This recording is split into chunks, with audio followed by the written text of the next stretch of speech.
more on the cult that I escaped here in Australia 7 years ago. No, we didn't have homeschooling. However, my auntie and her age group did. I remember they did distant education through a dubbo school somewhere.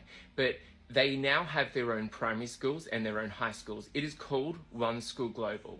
Now, I didn't go to primary because they didn't have it when I was there, but from 2003, I think, to 2009, I did high school through One School Global, or back then it was called MET.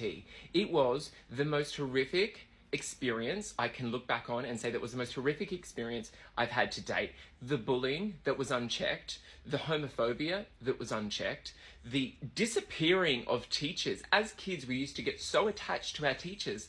Why? Because the teachers were non-community members.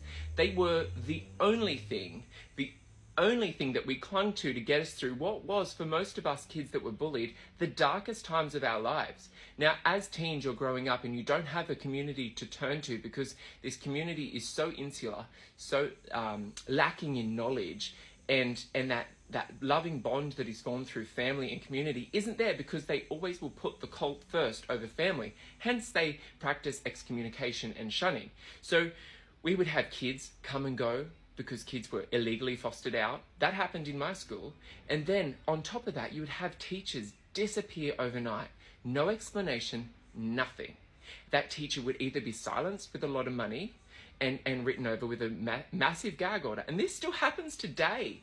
And I don't understand at what point, if you are aware of what is going on there, if you're aware of the toxic environment that the children have to endure, that we had to endure in that school, what money, what price are you putting on that to be able to accept a gag order? Like, I don't understand it. Stand up and use your voice like us victims have had to. I really don't understand the teachers that take money. I get it in some sense, yes, it's a very traumatic environment and it's not really, not your monkey's not your circus.